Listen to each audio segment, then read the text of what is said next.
Hello everyone, I'm Colin Canet. You know, we haven't done any workshop hacks for a while, so that's what I'm going to do today. But before I do that, I want to remind you, if you haven't already subscribed to my channel, I invite you to do that. And also, don't forget to check out the description box below because it's got links to the article and some other things down there that you'll find interesting. So let's get started. If you've been around in woodworking for a while, you'll remember one of these things. It's a hacksaw, and we don't use them that much anymore, but I still use it.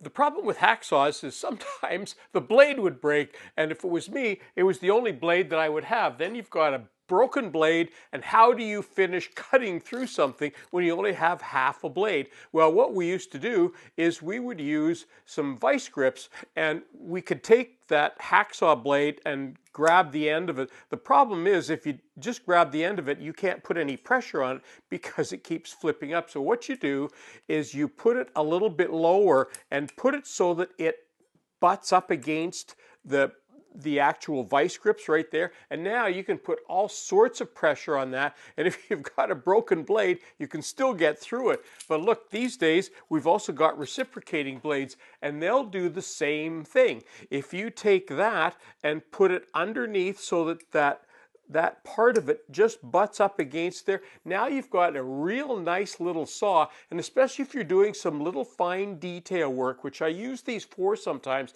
you don't need to get the whole big reciprocating saw in there. You just need to do like a little bit of fine work. That's a great little tool. If you ever run into a situation where you need a nail set or a punch, these masonry or concrete nails, they work just great. Look at these, are hardened metal. They're for driving into concrete, so they're great. They don't bend, or they don't bend easily. And I've used them for nail sets. You just drive your nail in. It's ideal to flatten the end a little bit, so it might slide off, but anyway, you get the idea. There it goes.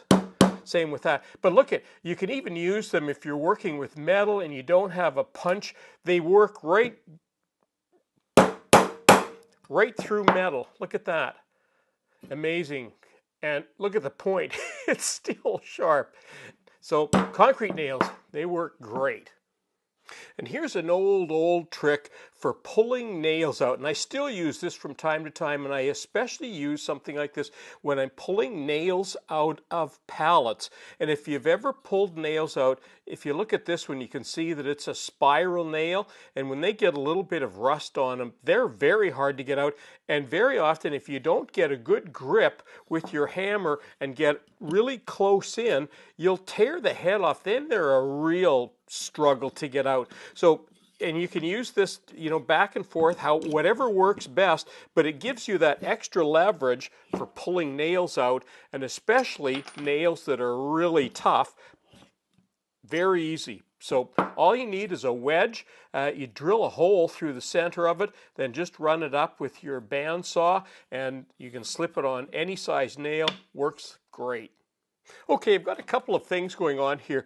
You'll notice that I've got a lot of my finishes in jars, and of course most finishes come in cans, and when the can gets down to 3/4 or half full, I take that material and put it in glass jars. And of course I always label it so I know what's in there, and if it's time sensitive like the shellac, I put a date on it as well. Now the reason I do that, there's two reasons that I do that. First of all, some of these cans these days, once you're in and out of them a few times, you can see that one's beaten up pretty bad. And when that happens, sometimes they're not airtight. And this way I can put my finishes in a glass jar where they stay airtight. And you'll notice that a lot of these have plastic, and I cut up old plastic bags and put them on top like that and put the lid on top, and that way the lid doesn't stick to the glass jar, so it's really easy to get in and out of these materials, much better than trying to get into these cans. So that's one of the things that I do. Another thing that I do, you'll notice I've got a big stack of ladies' nylons here, and I picked these up at a garage sale a couple of years ago. I think I paid a whopping $2 or $3 for them. And of course, I didn't tell the lady what on earth I was doing with this big stack of nylons that I was coveting so gingerly. But these are great if you go to swap meets. You can often find, or estate sales, you can often find old nylons like this. These are perfect for straining material. And you can see this one's getting to be a little bit of a globby mess. And that's a perfect candidate for taking a little piece of this and just running it through that. And of course, it takes all of the particulates out of that, and it leaves you with just a nice fine finish left. So a great way of straining paints or a lot of your finishes that start to get a little bit hard or get a little bit lumpy. Old nylons are perfect, and you can usually get them for very little cost. Now, for some people, this time of year is a time for thinking about putting up Christmas trees, or they are putting up Christmas trees. And if you're putting up a Christmas tree and you've got a stand, a lot of the stands will have some sort of little screw device to tighten up the stand to the base of the tree. And some of them look like this, some of them look like this, or they might even be D-shaped. And sometimes when you're screwing these things in, there's 3 or 4 of them, and sometimes there's 2 levels of them, and there's a lot of twisting that can go on. But look, here's a quick, simple way.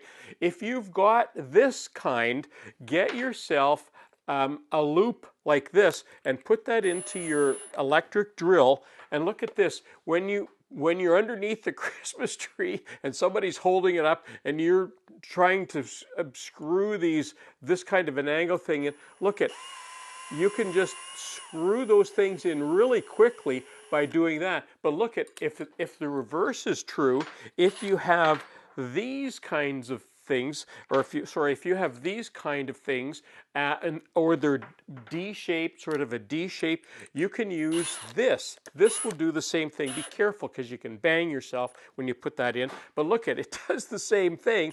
And now, instead of hand screwing all of these little hand screws, now you can very quickly, while somebody's holding up that tree, you can very quickly screw those in. So, little tip for your Christmas tree. Well, and that concludes my video for today. Hopefully you'll find something interesting in there that you can use in your workshop. I'm Colin Canet for WoodWorkWeb. Thanks for watching.